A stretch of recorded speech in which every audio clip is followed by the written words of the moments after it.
Oh, yeah. What up, y'all? It's your boy, the one and only Switch, back at it with yet another episode of Switch's Sights. To be exact, episode 29 on Halloween. Is this 28 or 29? Let me verify that right now, because that's just gonna be annoying all around. And I might have just made a typo if that was the case. Let's refer back.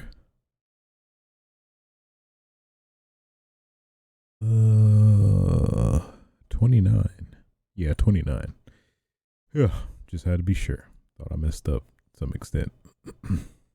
Almost threw me off. But yes, today's date, October 31st, on Halloween. I'm just a black man. Ooh. Ooh. It's scary. It's scary out here, you know. Stupid. I'm gonna go scare some trick or treaters later. Just run up to them. Oh, I'm a black man. Oh my god. I've never seen it before. I'm gonna have nightmares. Nonetheless, where do we go from that? I don't know. Oh boy. What? Yeah. So, today's been this week has been pretty cool. Has some steady news. I think probably the biggest I don't know, elephant in the room really is Death Stranding. Did I address that last episode? I got a code for Death Stranding, so I got to play it. No, I'm playing with you. I wish I did. That'd be great. Apparently a lot of people reviewing the game got a review copy of Death Stranding, so it's kind of crazy. A lot of people know what that game is about, considering the history that a lot of people don't know what it's about. And I haven't really heard any leaks or any outright just spoilery details, which at least the internet, I'll give them credit nowadays, are pretty good about regulating, or at least where I go. I definitely frequent Reset Era a lot. And they always are pretty good and respectful about, privacy and keeping things discreet.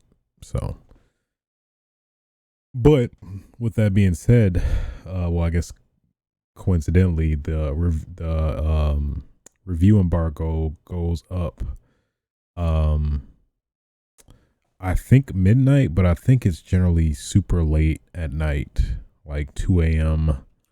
even Pacific time or something. Let's actually verify that right now, shall we? Shut the fuck up, I'm ready. Oh my god, did I have my timer going on? Wow, I did. That scared me. I didn't react like I should, but it did scare me. I just didn't show it. We're not going to talk about that though, are we? Nope. We are not. Did you hear me? We're not going to talk about that, because I ain't no bitch. You hear me? That fear you might have seen, it was nothing. I have no fear. Actually, speaking of that, we'll touch on that. Apparently, there's a Sonic, a Pumpkin Hill remix. So for those that know, Sonic Adventure 2, I believe, the infamous song Pumpkin Hill. I ain't gonna let it get to me. I'm just gonna creep. Now I'm Pumpkin Hill. I got to find my lost piece. You know what? Can I play it? I think I can. We'll play it. Won't get no copyright. Sonic ain't gonna do me like that, are they? They better not. They gonna get these, the fighting freak Knuckles. You know me, the fighting freak Knuckles. I ain't gonna let it get to me.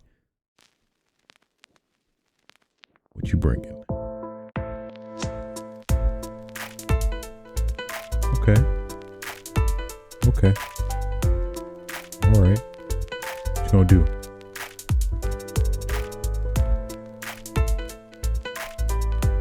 So this is apparently the remix. You know me, the fighting Freak Knuckles. And we're at Pumpkin Hill. You ready? Ready? I ain't gonna let it get to me. I'm just gonna creep down in Pumpkin Hill. I got to find my lost piece. I know that it's here. I can sense it in my feet. The great emerald power allows me to feel. I can't see a thing, but it's around somewhere. I'm gonna hold my head cause I have no skipping. Great emerald's power allows me to feel. I can't see a thing, but it's around somewhere. What, did they get the guy to come back? I have no fear. It probably seemed crazy, a graveyard theory. A ghost try to approach me, he Kinda got like near. that. Okay. This is Knuckles, I fears none. Okay. Interesting.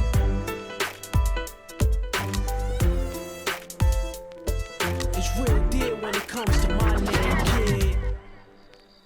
Interesting. No, not as good as the original. And I guess just for reference for those that aren't familiar with the original soundtrack, I'm gonna enlighten your ears to this greatness that is Pumpkin Hill, because it literally is great.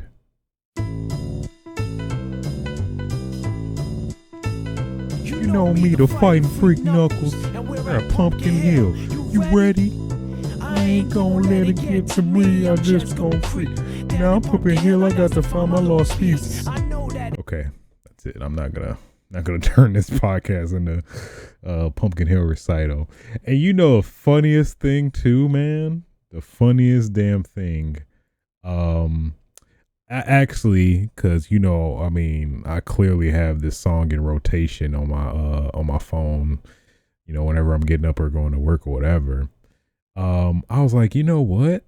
I feel like I should make like a video to this, like just a fan video of this, which I kind of did. I shot some footage, but I never got around to like editing and making a video.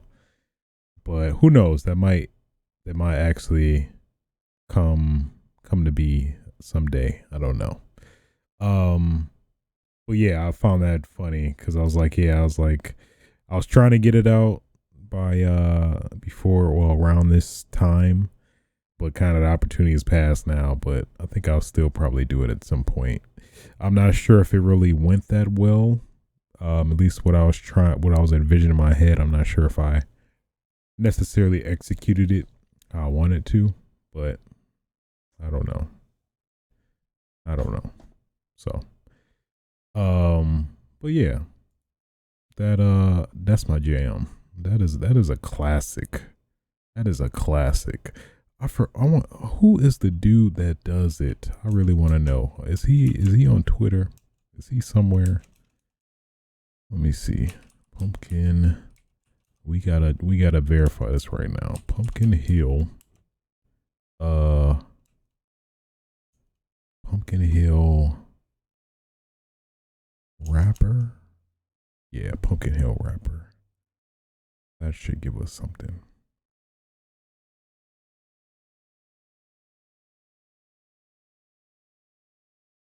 What is his name? I'm curious if he did something after that.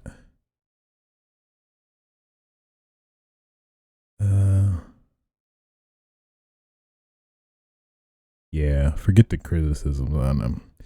It's irrelevant because that song is great. 100 pence. 100%. 100%. Okay. So he is actually the artist behind this song. Does he actually recite it?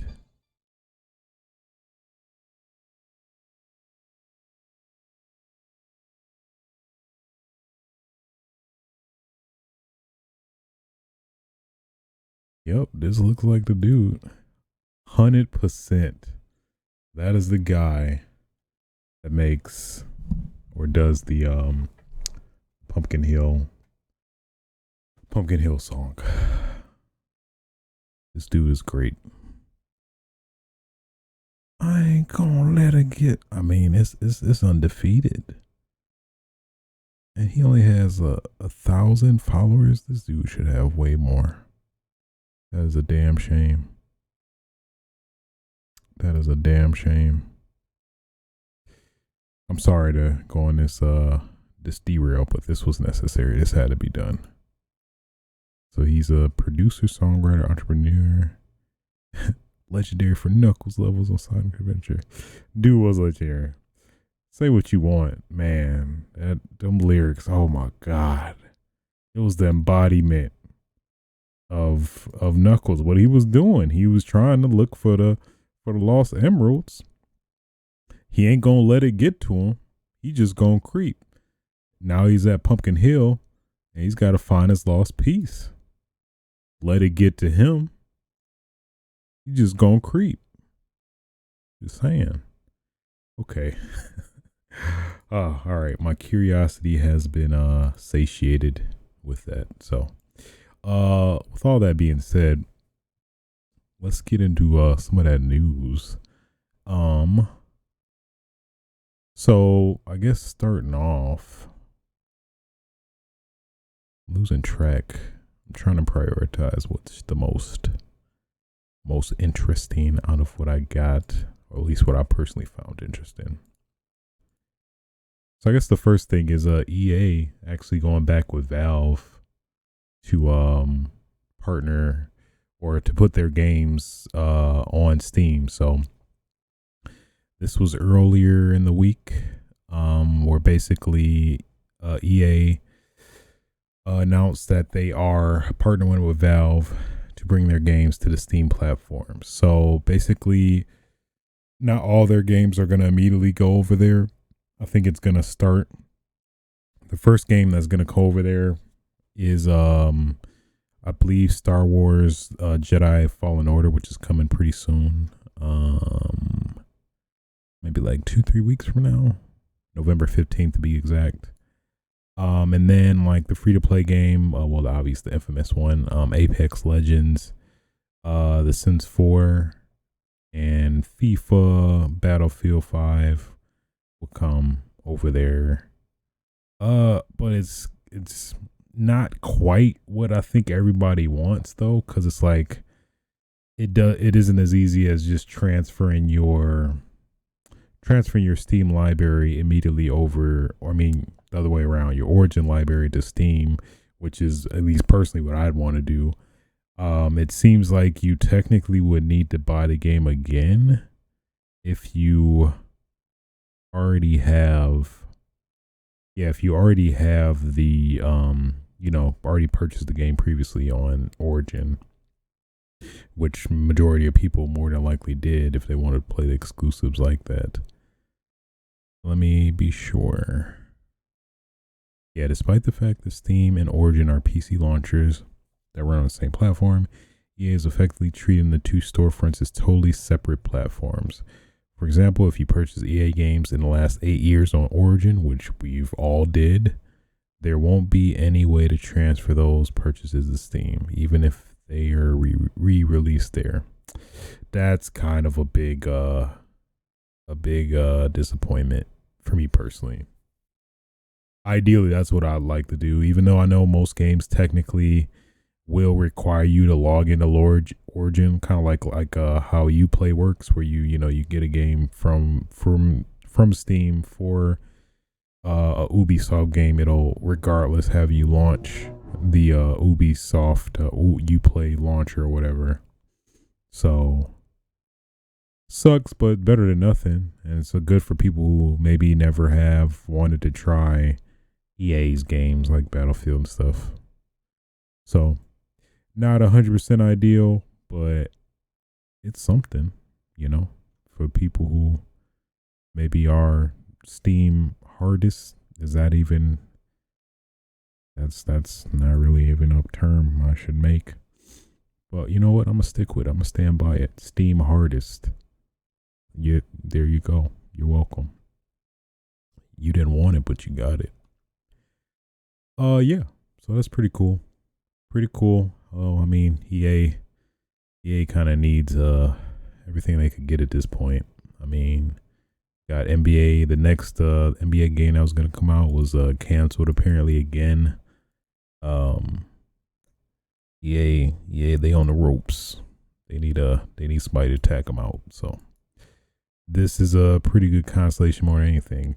One thing I am very surprised about is that they haven't they haven't tried to, do this whole dumb the Epic initiative trying to battle up or team up with Epic instead because of, the enticing deal. So I'm very surprised by that, to be honest, that, oh boy, yet another company or, company decided to exclusively partnership or timely exclusively partnership with Epic Game Store again. It's actually kind of refreshing to see somebody else actually doing the opposite, teaming up with Valve. That's been in the game too. I guess speaking of Valve new too, I believe they released the new Steam UI, which I have yet to try out. I'm very curious to try out, actually. Is it? Oh, this is it. Oh, they already loaded it on there. Yeah, it looks okay. It looks more visually appealing. I'll say that. I like the font. Everything looks just snappier and like more pronounced, if that makes sense. It's hard to describe. Obviously, you'd have to look at it yourself specifically, but I couldn't do it justice. I do like the art though for a lot of these games. Some are just like, so some seem to have had some legitimate care taken into them, but some just look like just placeholder store options, which is kind of sad. It's like basically we couldn't transfer this over from our legacy Steam storefront page, so we're just gonna just put it on there and just put some matching background on it, and then that'll be good enough. So hopefully, if they do that, it might add some legitimacy to it. Maybe you can customize it, or like, yeah, you can. That's at least good. So you can, looks like you can set custom artwork for it. So if you have something like way better, way trollier, or some infamous meme for the game, that would make sense. Cool. Wow, I'm gonna have to definitely mess with that more. I didn't even know I installed it, or it must have automatically updated. Huh. That's cool.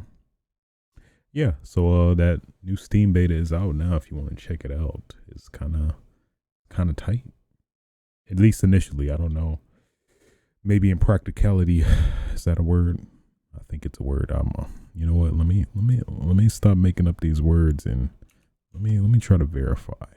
Practicality. Definition. Practicality. The quality or state of being practical. The aspects of a situation that involve the actual doing or experience of something rather than theories or ideas. Yes. Thank you. I'm just saying, you say something that's too smart for your own good, you have to verify it. That was just me right now. I'm not even gonna lie to y'all. I'm gonna keep it 100%. Keeping it 100% with y'all. Cool. So moving on to that juicy fight news. Tekken 7 has announced that they are adding new features for season 3. At least most notably, actual detailed frame data, which is it's definitely a first for Tekken. I think I know for sure it's been in the recent NetherRealm games, so aka Mortal Kombat and Injustice. They've been pretty prominent in those games recently, at least the past few releases for both respective titles. What else?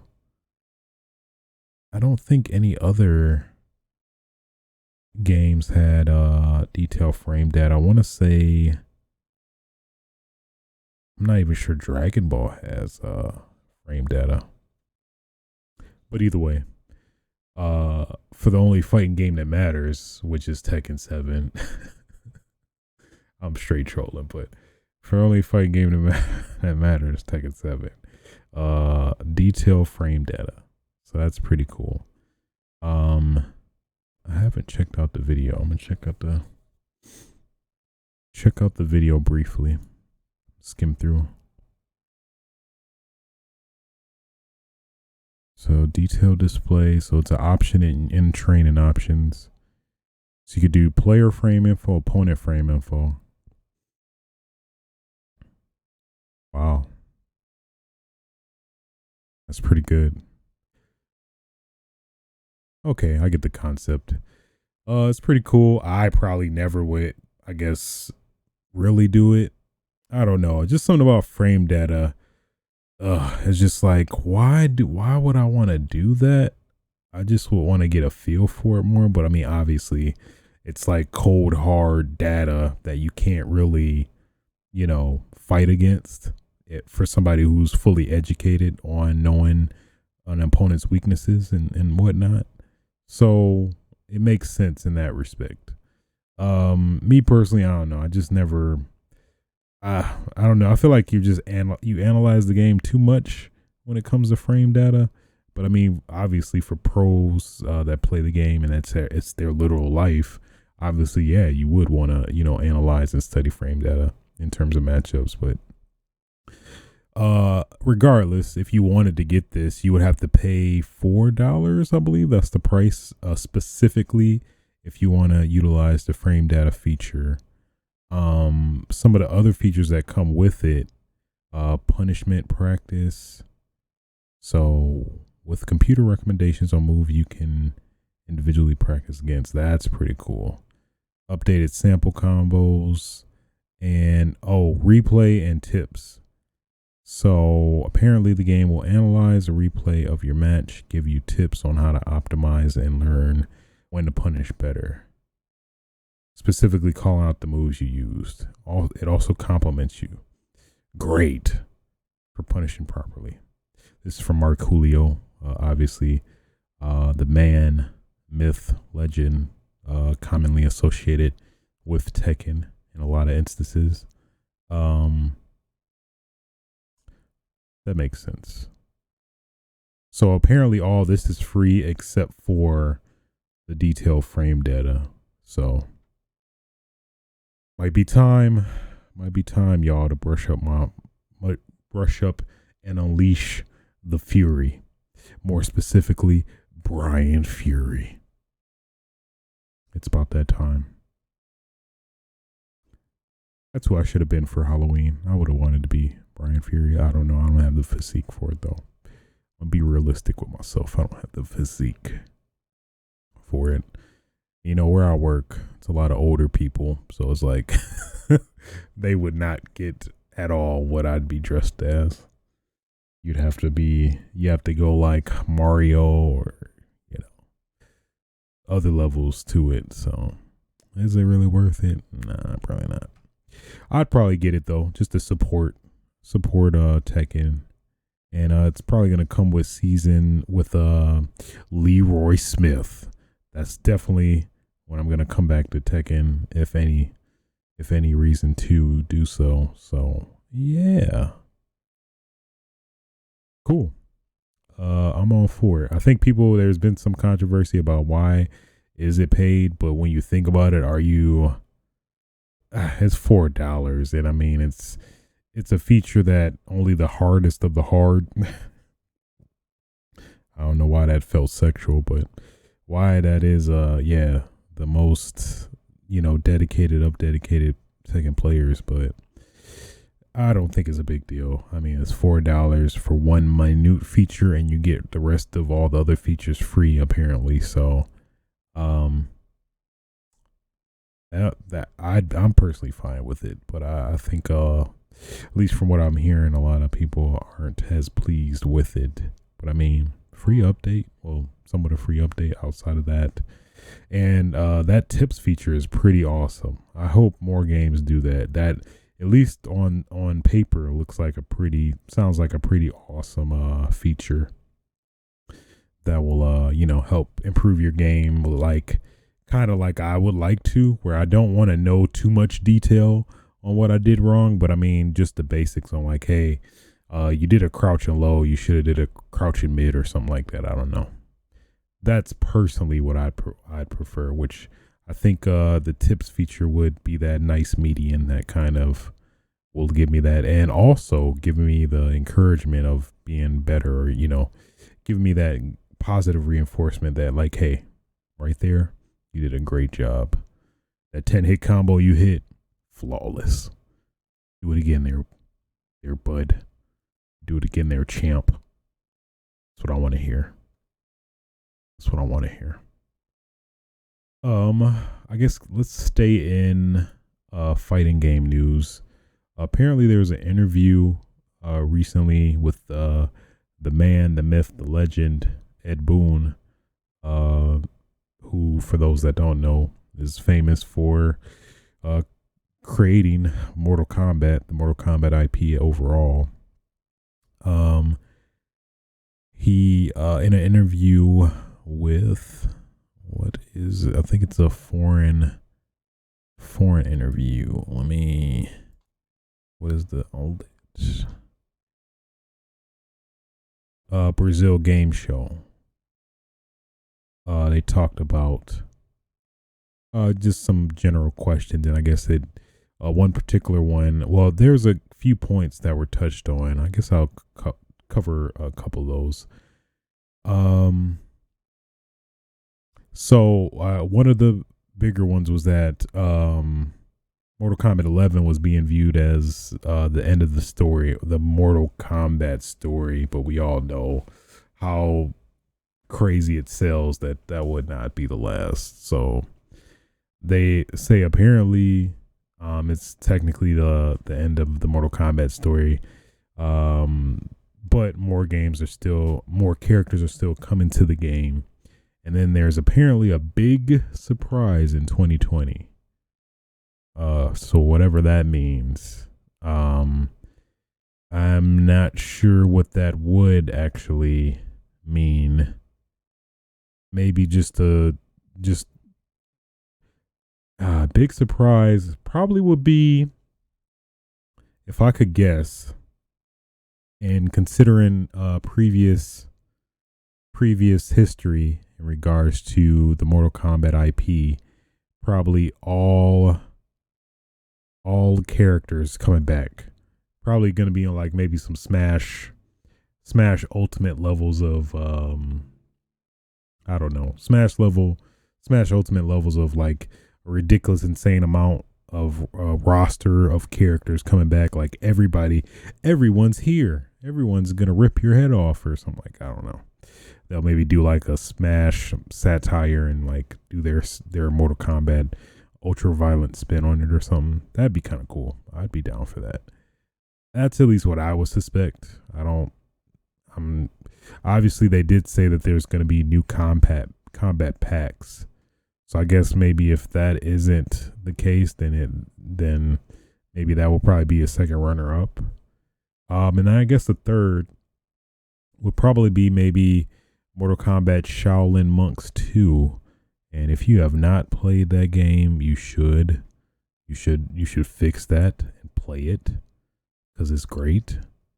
Get you a Xbox or a PS2, get that game for either or, and play it. Hopefully with a friend, because it's great. Fantastic. It is great all around. I'm serious. That would be freaking awesome. I would want that the most out of the three, at least my suspicions. But who knows? Who knows? I think he also said something along the lines of he'd like to have a Street Fighter character guest star in Mortal Kombat, or at least that they were considering it.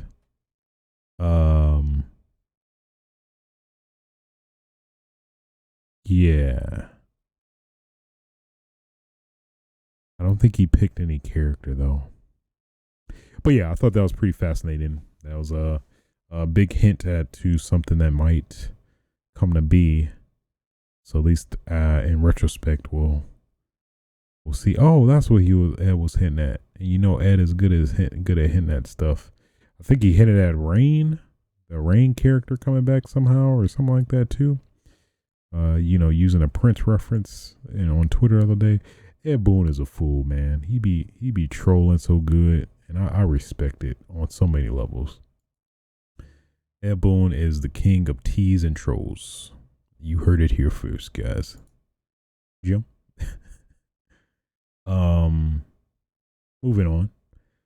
Resident Evil 5 and 6 will each include a patch at launch that will include gyroscopic and motion controls.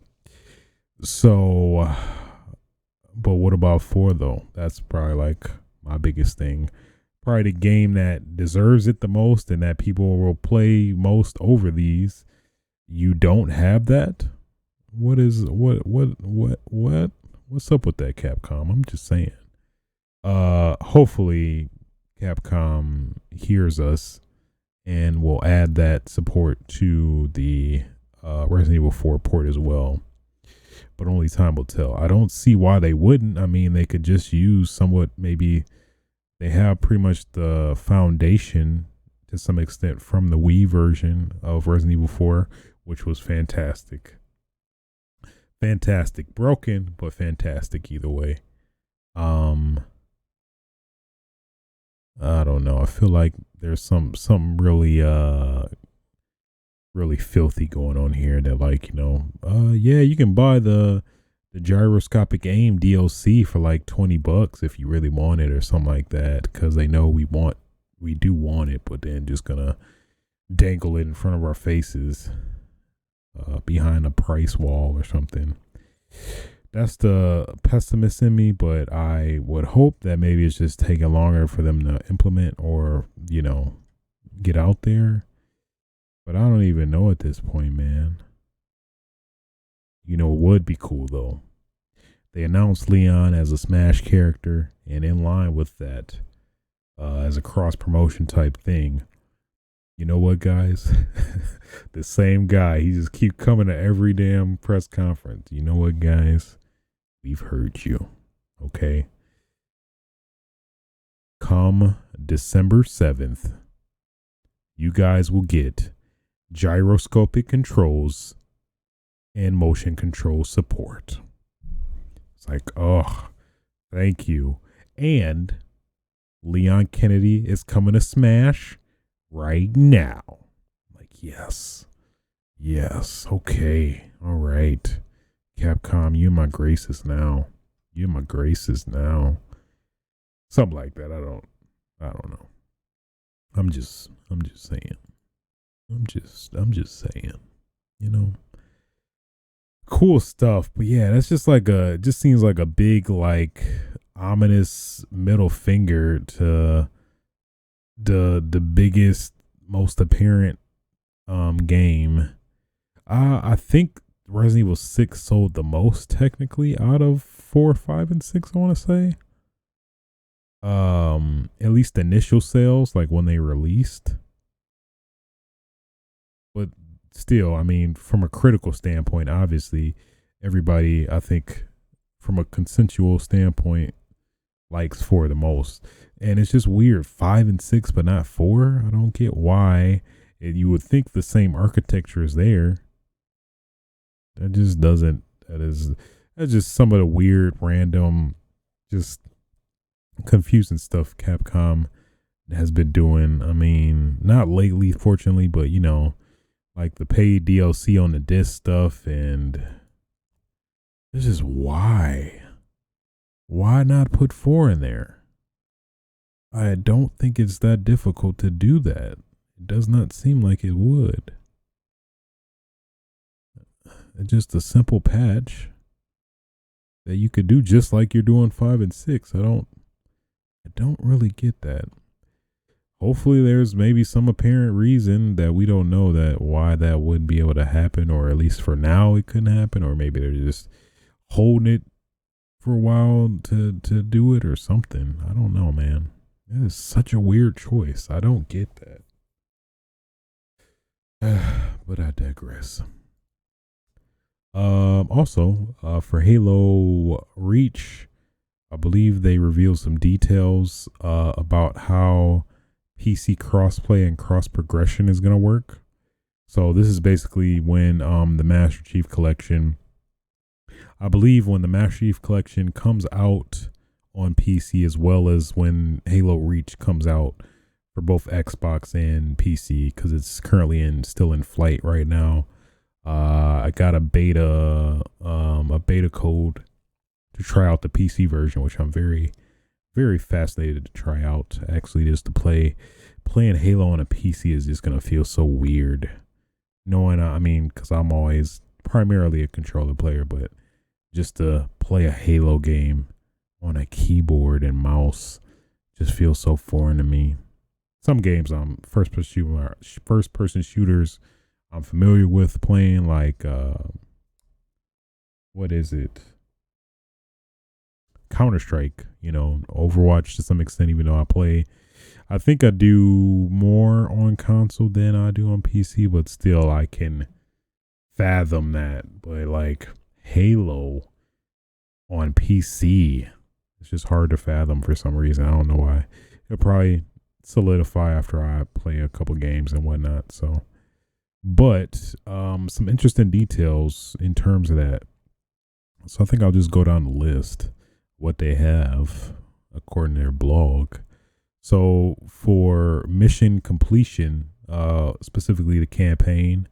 So if you completed the campaign, it'll unlock for Xbox One, Windows Store, and Steam. If you hit a mid-mission checkpoint in campaign, so let's say I'm playing a mission, or you know, I'm playing a mission on, let's say Halo 2, for example, and you know, I hit a mid-mission checkpoint and then I stop and then I go maybe somewhere else and play on the PC version or the Steam or Windows Store version, you can't pick up the mid-mission checkpoint. But I think for Steam is self-contained and will not interact with Xbox or Windows Store saves. So yeah, you pretty much can't pick up and go if you save mid-mission or reach a mid-mission checkpoint, which is fair and fine. I don't see a lot of people having an issue with that. Then partial playlist completion. So playlists with partial mission progress are not represented between Steam and Xbox, e.g. 1/3 missions completed. So yeah, so if you start a playlist, you'd have to finish it on whatever respective platform you started it on. You can't start a playlist, pause it, or stop it, and then pick it up on another platform, basically. That goes for all platforms. There's no exceptions there. That's fine. No issue there. I doubt people would really switch anyway. Since, you know, when you're about to do a playlist, you're pretty much going to be doing that for the long haul anyway. Playlist completion. Playlists with all missions completed are visible through the playlist menu with all missions completed. So this does cross progress. So pretty much on all respective platforms it does. And mid mission checkpoints playlists, yeah, again, not contained. So yeah, pretty much you can't start and then go to another platform basically there. That's fair. Leaderboards, career stats, medals, chests, achievements. I'm curious about my achievements. Achievements are shared across Xbox and Windows Store. Signing into the Steam title will automatically grant you Steam achievements matching your Xbox Live profile's progress. That's pretty cool. That's pretty cool. I love that. I think Destiny has that too. And I hope this becomes a trend. So like, it'd be kind of cool. Like, you know, let's say I want to play on Xbox completely and, you know, like, you know what? Some of my friends are on PlayStation. All right, I'll go try out PlayStation, play with them. And then, you know, you just get all these, all these toasts, for, you know, achievement unlocked, achievement unlocked, achievement unlocked, achievement unlocked. It'll probably get annoying at a point, but at the same time fulfilling as well. Just knowing all, just I guess the validity of all your achievements successfully transferring over. I think that's probably the biggest cool factor of that, in my opinion. Count level rank progression will all be transferred across platforms. So leaderboards, career stats, medal chest, achievements, and account level rank will all successfully transfer over.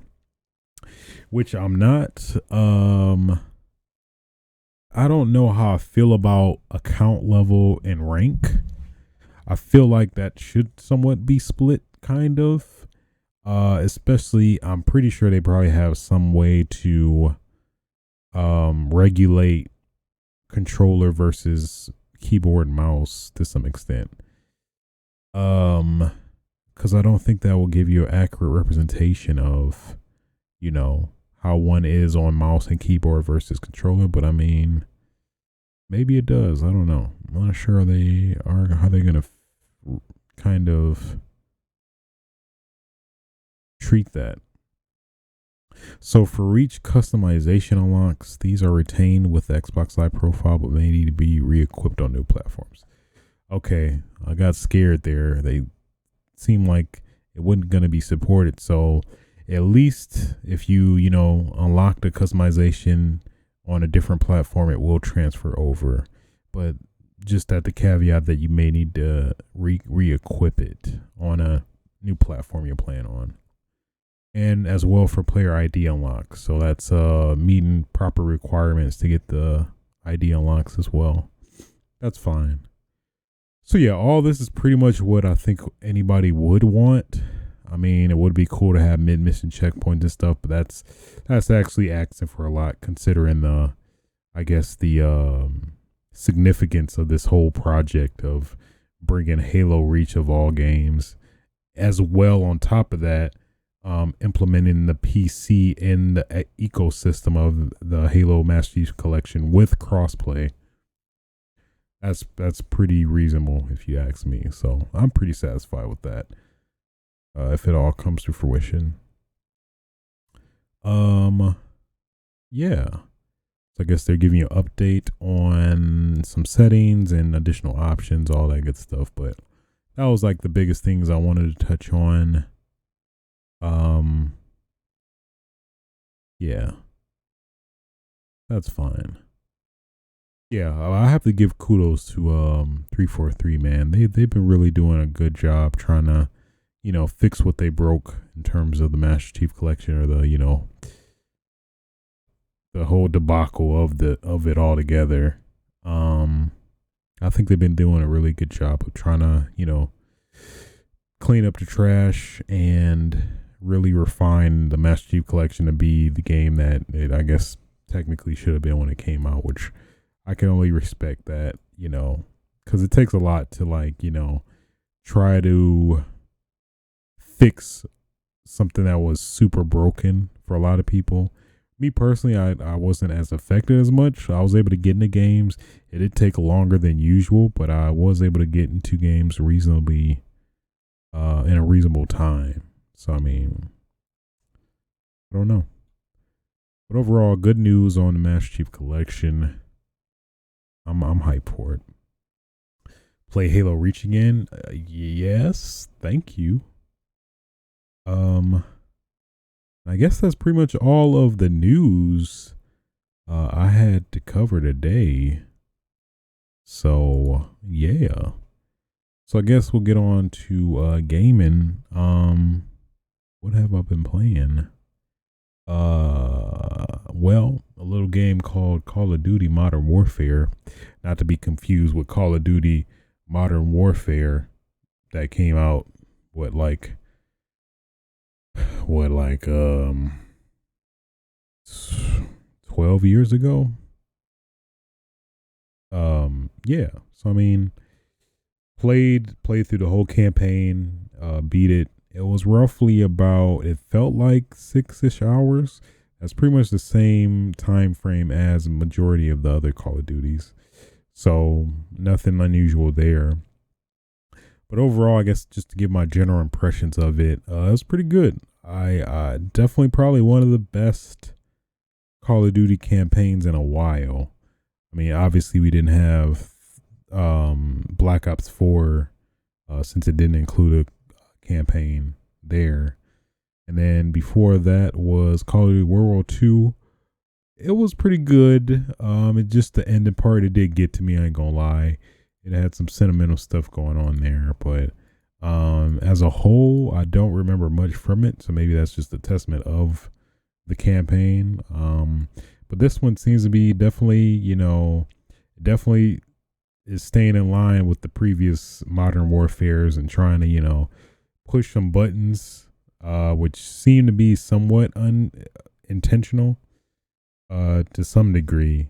But it's fine. It didn't bother me personally, but I can understand the controversy. So I guess I'll cover that first. Apparently there's a controversy for this one particular level that brings a, kind of tries to rewrite the history of what happened for this infamous history moment that previously already happened before technically the events of this game.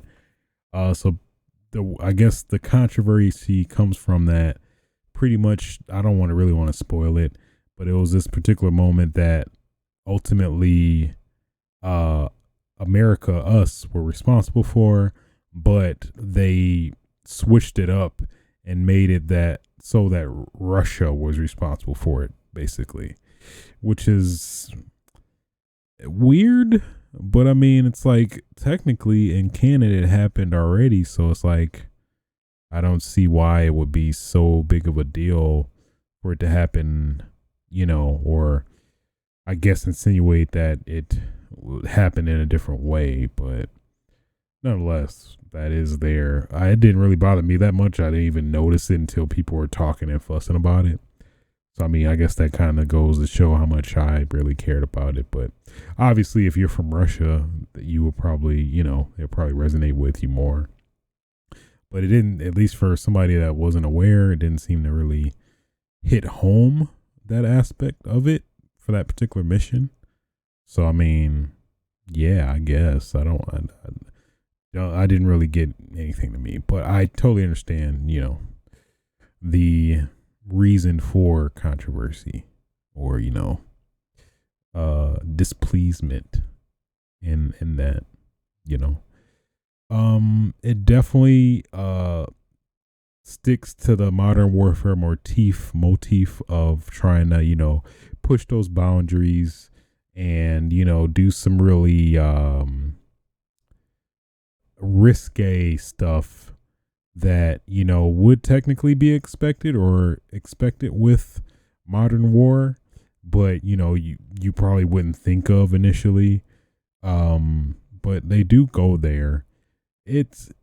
Sometimes it makes sense. Some other times it just seems to be forced in some cases. I kind of would have liked it to be more natural, but I don't know. I feel like it's really no way to kind of be natural about that, or what they touch on at least. So yeah. And then, it definitely is a lot of, references to the old Call of Duty, original Call of Duty, where, it seems to be a lot of, it seemed like almost a majority of the levels in the game for like huge inspirations for, everybody really loved All Gillied Up from Call of Duty 4. Let's just like expand on that for like pretty much all of the campaign. So there was like a fair amount of boards that were clearly inspired by the All Gillied Up mission for sure, for certain.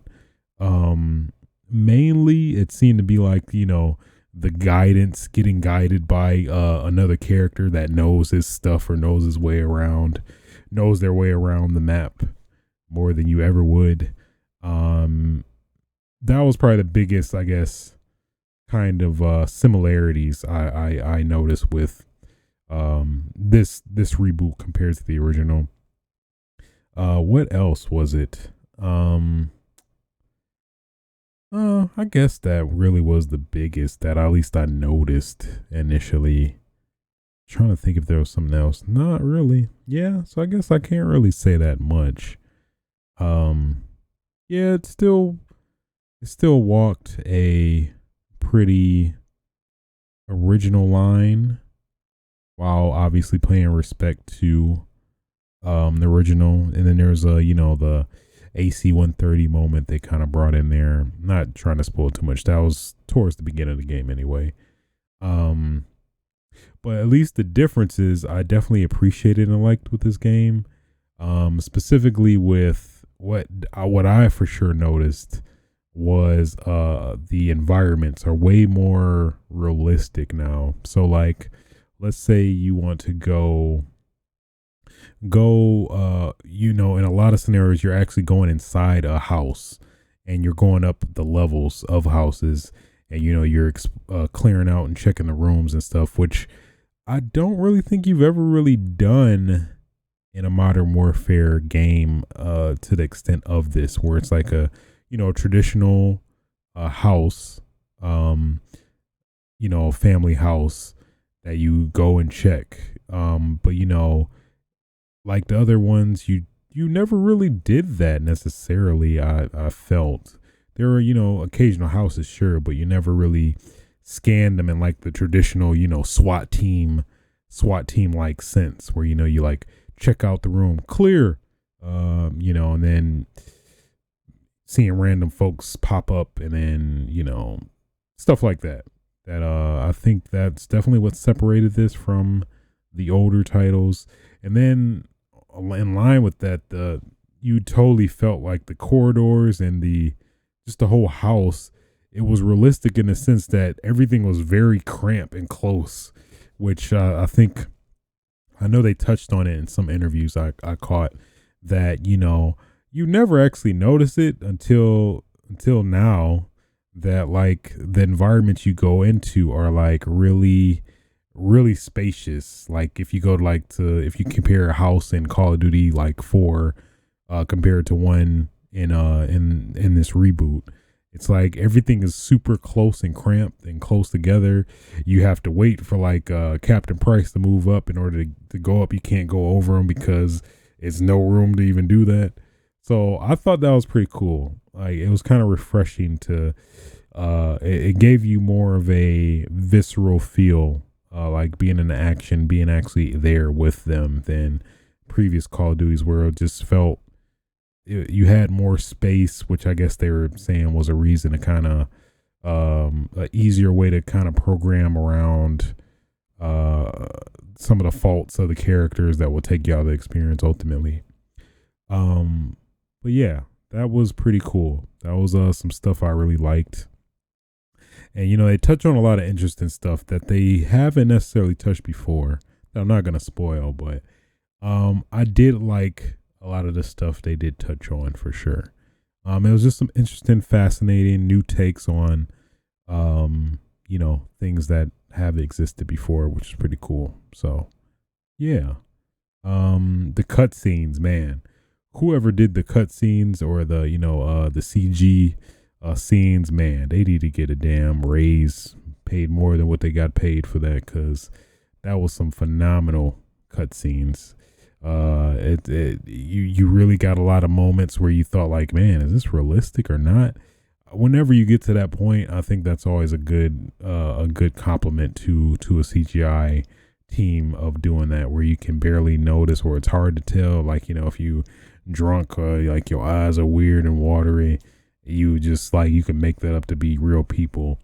That's what I think you kind of did your job. I guess obviously if you can just, it'd be all digital and they look realistic and you wouldn't know the difference, sure, but I mean, I don't think we're there yet from a technological standpoint, where that it could be that seamless, but I digress. So campaign legit, I approve. A thing of note is when you do complete the campaign, it seems like they encourage you to go into the Spec Ops mode, which is the co-op or dedicated co-op mode for, you know, the Spec Ops missions. It's weird in the fact that, not necessarily weird, they tell you, well, they show in cutscene that pretty much all this takes place after the main story, and basically encourage you that there is like a still a lingering plot that needs to be resolved or whatever.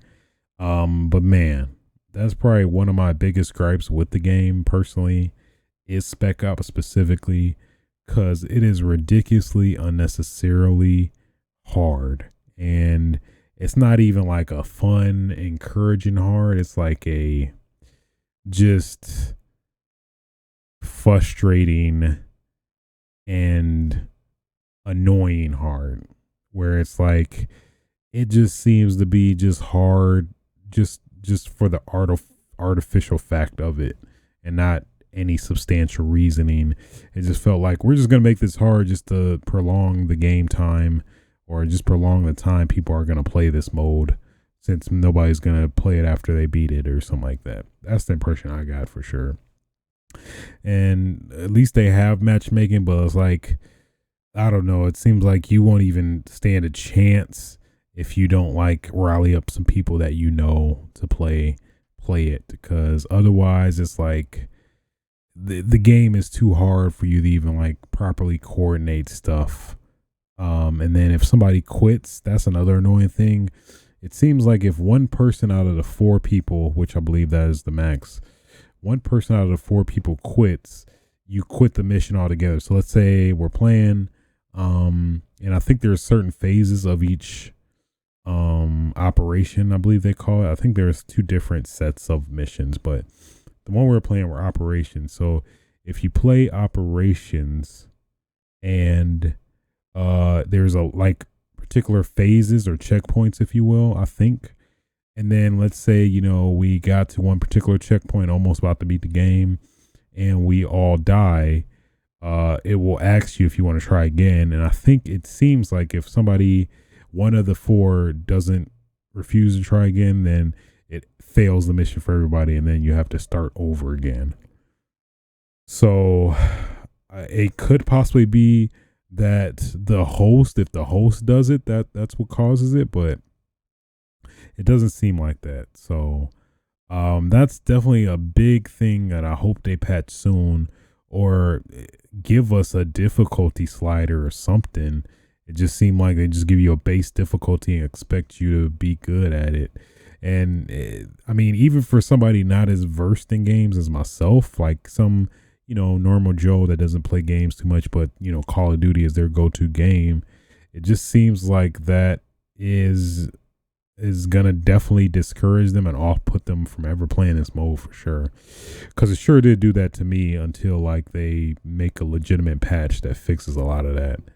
And then on top of that, you get like, just kind of going back to the annoying and just unfun, difficult AI, is that they infinitely spawn. So it's like you barely get any breathing room to even do what you are trying to do. I mean, at certain points they don't spawn, but then they trigger, and then after they trigger at a certain point, they just keep spawning infinitely until you do said objective. But you, most of the time with the set objective, you have to be defending somebody or defending something where you barely have any cover, and you're getting shot and getting down in like 2-3 hits, if you lucky. And it just makes for a very annoying, irritating, just horrible, unenjoyable experience for me personally, specifically for the Spec Ops mode or operations. I guess I'm somewhat unclear on that, but I think the mode is the mode I was playing is the suggested, or it seems like the suggested from the single player game route you want to do after, to kind of tie up the loose story end that was kind of left after beating the single player campaign. So, it is just, man, I hope they patch that. I hope that's just a known issue, or maybe it was like, something on the priority list, like, you know what, we'll let that slip and we'll just, fix it later or something. I'm hoping, because that needs some work. It needs some work, because, especially, it's not fun to do by yourself, at least especially. You're just trying to match up with some randos. I mean, you get some good communication going on with some of the randos, but yeah, just it's too damn hard. And then it's just like the nature of what you're doing in a lot of cases are very just unfun. They just set you up to get killed anyway, because you're just having to defend this particular point for a certain amount of time while doing something else, while having to be forced to stay in that same spot, which, limits your cover options. And then on top of that, you're just getting a lot of infinite enemies spawning towards you, not to mention like juggernauts that can take you down way quicker, on top of the already 2-3 hits that can take you down by random enemies.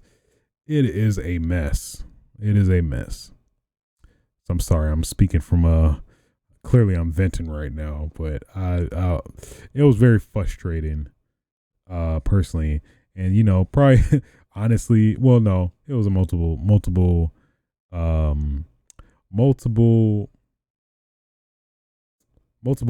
incentives for me to try and beat it. One was just like, to kind of resolve whatever remaining story plot they had, to see how that kind of paid off. Maybe it would have paid off in a cool way. And then also you unlock a couple of the operator characters for multiplayer. And for those that don't know, it seems like Call of Duty is now going towards giving you more unique characters now, instead of like, create your own character or just some random character that you can't choose or pick from. Now you can get personalized characters that, have some personality to themselves. Seems to hint at probably some, known characters coming as DLC you have to maybe earn or get somehow, which is cool. I'd be fine with that. But some of them are locked by doing particular requirements in terms of the multiplayer. So like, if I want this one guy, they say I have to complete this particular operation. If I want this one girl, I have to play 15 matches of gun game, or I forgot, I think it's called Gunfight, the 2v2, new 2v2 mode. So yeah, it's I don't know. That's just my main gripe with the game currently, is I'd like to play that mode and kind of get that fulfillment of completing and resolving that storyline, even though it seems somewhat very minute and probably is not going to have any type of payoff than what I'm making it to be. But it still would have been nice to reasonably complete it, or give me the option to do a lower difficulty option to beat it. It's just insanely, ridiculously hard at this time. And it's unfortunate, because that's something that seems like it clearly could have been avoided.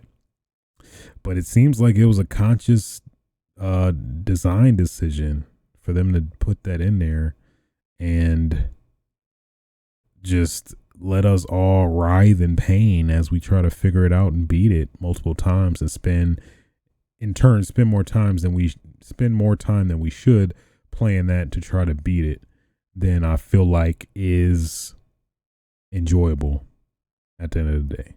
So yeah, so I went in. I'm sorry, I had to, because it pissed me off, because it was just so frustrating that it's like, how did this even get past like the team to send that out specifically for that mode? For multiplayer, it's totally different story.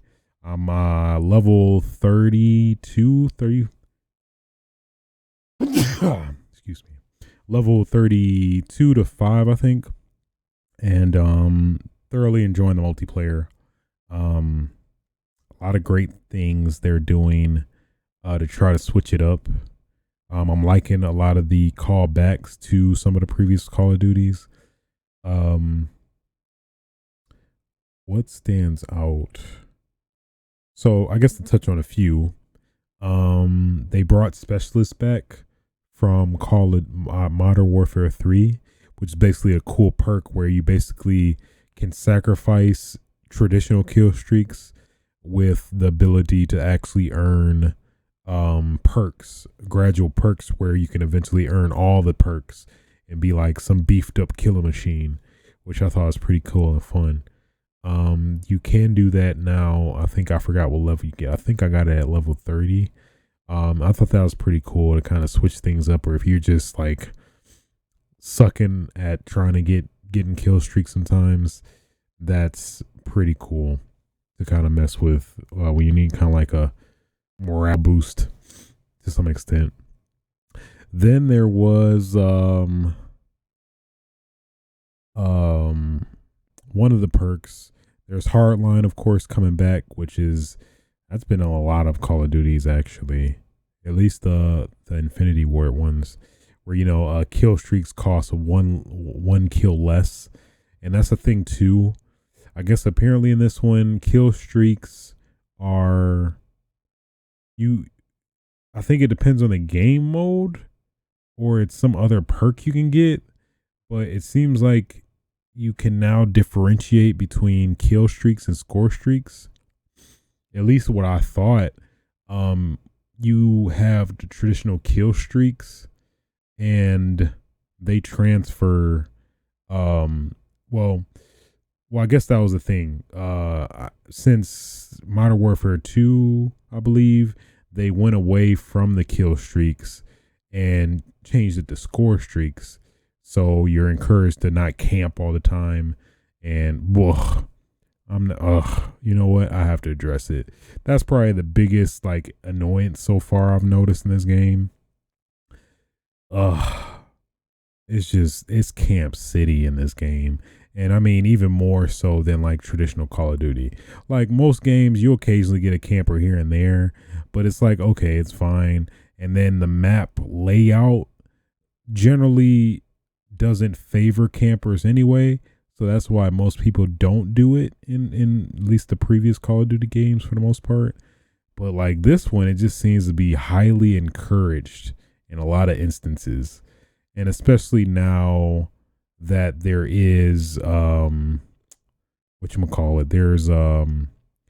footsteps are way more emphasized now, like akin to the original Call of Modern Warfare 1 and 2, where if you had a headset, it was a game over. You pretty much had an advantage, especially for somebody who did it, because you can hear them footsteps cleanly, which is also just great sound design in general. I think that's pretty cool.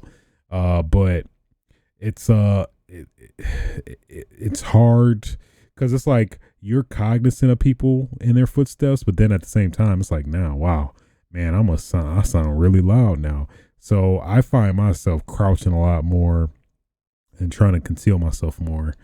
And that was kind of a weird choice, that now Deadly Silence is not a traditional perk anymore, but it is I forgot what the term they call it is, a specialist upgrade.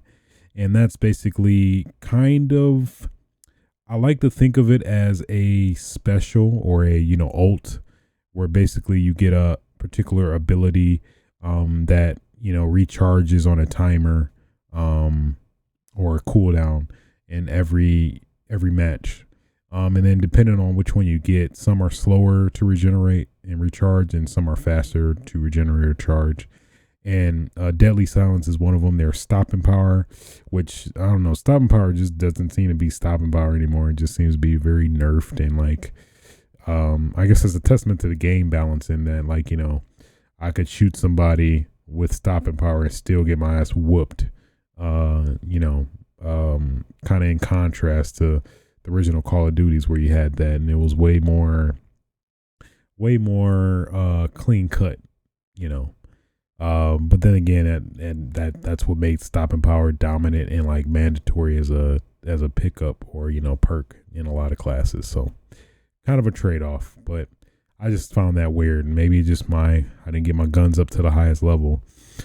But yeah, so there is that.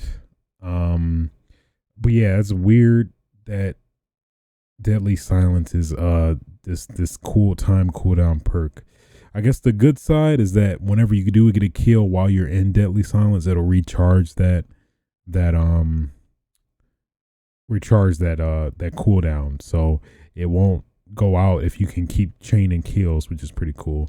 It seems like you go quicker as well, at least from what it felt like. That like my general walking speed and running speed were way faster. So that's like been my go-to now, because I feel like that gives me the most advantages out of all the specialist items that you get. I think there is ammo, deployable cover, the stopping power, and at least the one I had. So I'm not quite sure what are the other options outside of that though. So, but yeah, outside of that, I'm trying to think of anything else significant. Well, they have now the big emphasis on guns and attachments called the gunsmith system, where you can get like a ridiculous amount of attachments and, you know, modifications for all of the guns. I think with the exception of like launchers. I think that's the launchers and knives are like the only things I think you can't modify. But for the guns you can modify, it's pretty in depth, man, and it's crazy. I respect it definitely. You can, you know, have different types of suppressors. You actually have perks for the guns, so that kind of, I guess, you know, adds a different dynamic there.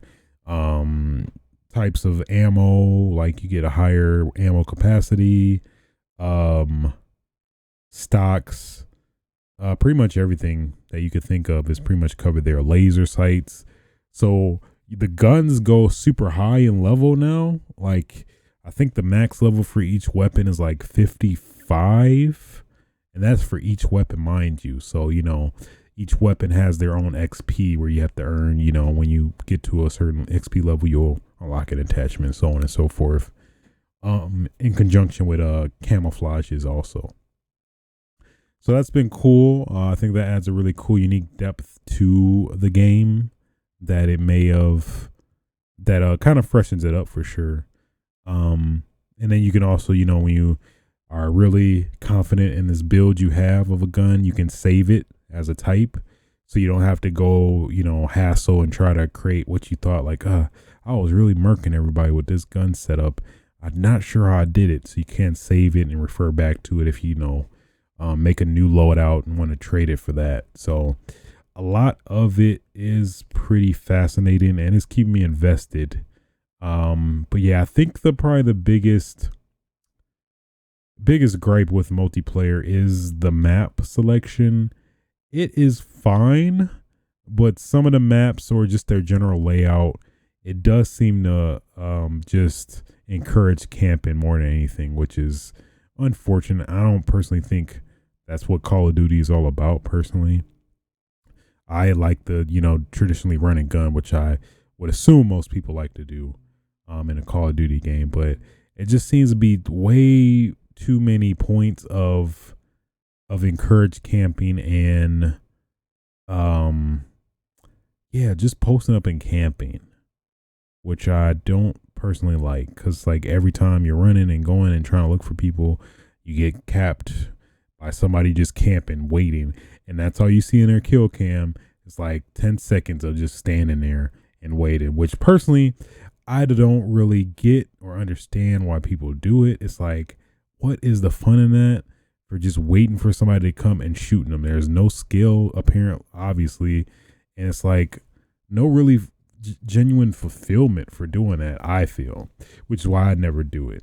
I guess maybe the only exception that I'm at least trying to come to terms with now is a battle royale games where it's like for the most part, if you really want to last the final rounds, your best chances of doing that is camping, because you know the odds are definitely greater when you're in a firefight, because if you kill the one person, you will have notified everybody of your position generally, and most people are in a better position than you, because they know where you are and you don't know where they are, and then they'll be able to shoot you dead and you're dead.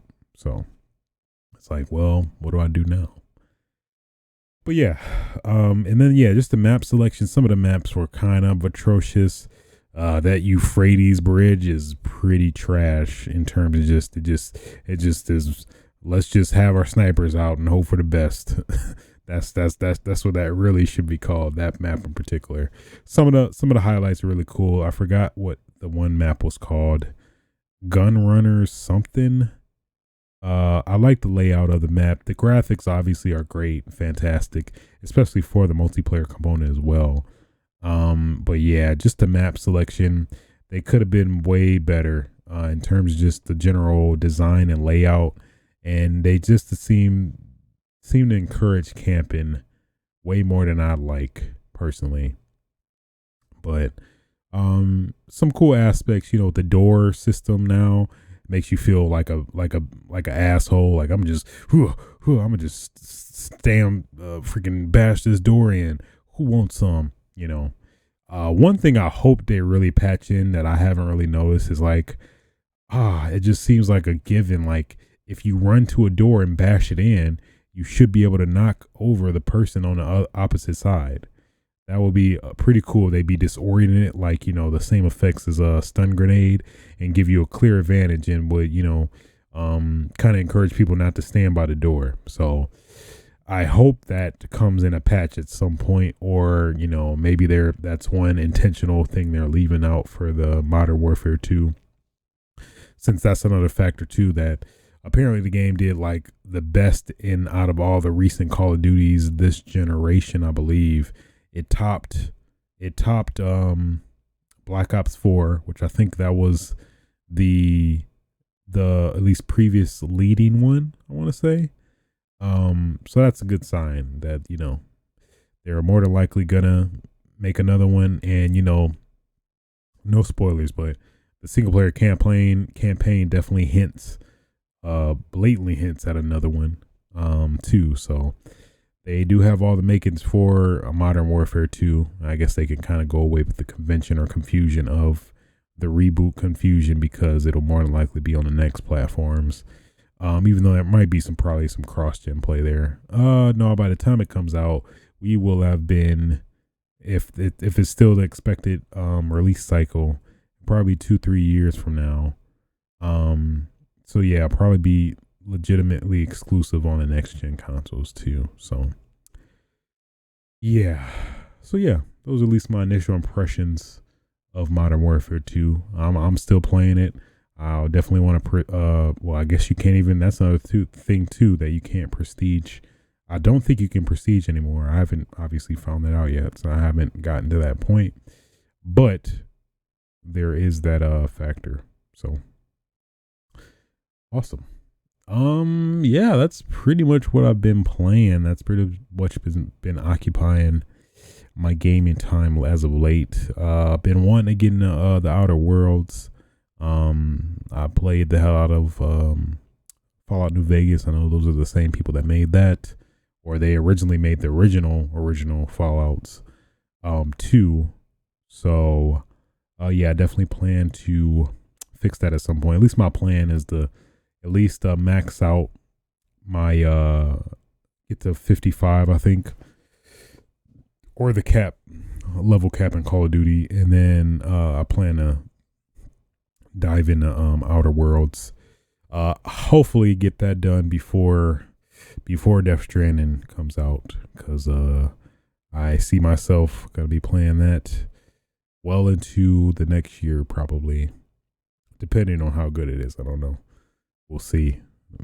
It's been very quiet. It's been this weird, like, I want to talk about it, I can't. I have a lot to say. I was like, is it good or is it bad? I can't say until the embargo's out, So very fascinated to hear a lot of other folks' thoughts on the game when that does come out. So yeah. So I think that will do it for this Halloween spooky episode of Switches Sites. It wasn't really that spooky, I'm sorry. It just coincidentally fell on Halloween and I just went with it. I guess that's the spookiness you're gonna get. I'll give it to you one more time. Let me eat your guts.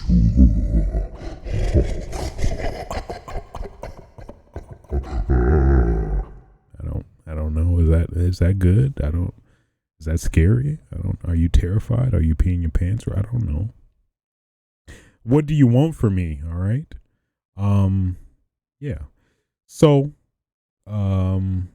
if you're listening to this on your favorite traditional podcast platforms, feel free to like, provide feedback, subscribe, put a thumb on it, ring a bell. I'm getting confused with all other types of other platforms, but because I'm on so many other platforms, it's hard to keep track. But whatever respective platform you're listening to this or watching this on, it would be greatly appreciated if you provide your constructive feedback or like, rate, and subscribe and all that good stuff. I would appreciate it very much so in my efforts of putting in this consistent work on trying to get this podcast off the ground and in a legitimate, I don't know, just a thing, kind of an ongoing thing. I kind of like this podcast because like it's kind of an outlet in terms of, therapy and reflection that I could, kind of refer back to like years from now in terms of like, man, that was a crazy ass year, wasn't it? Like let's see see what my mindset was like at that time, which I kind of find fascinating personally. That's been honestly a big encouragement to me keeping this podcast going in that respect for sure. So also you can catch this podcast live on Thursdays on Twitch TV/aswitch, where I do stream this regularly every week on top of various other games. Who knows? I may be feeling good about playing Call of Duty, streaming some Call of Duty. Who we know.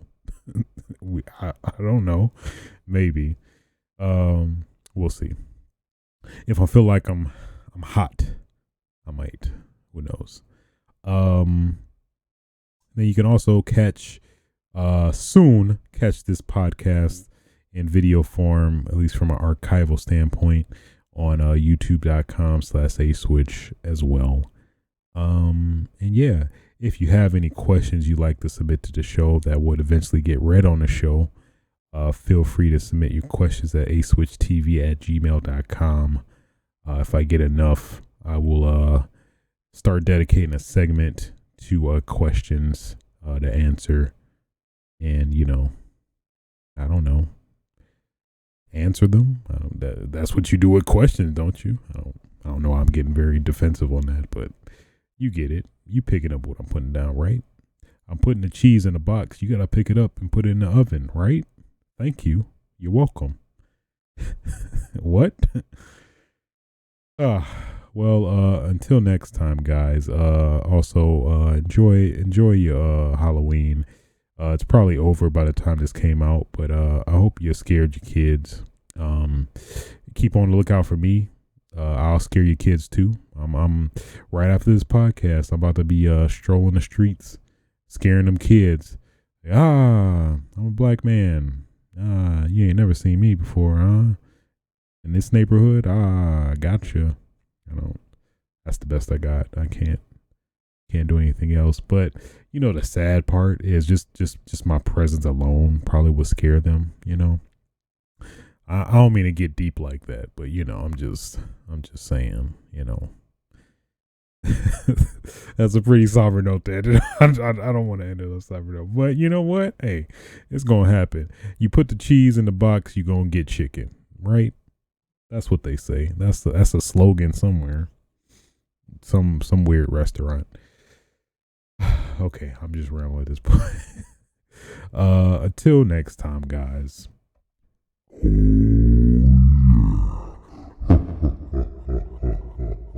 Happy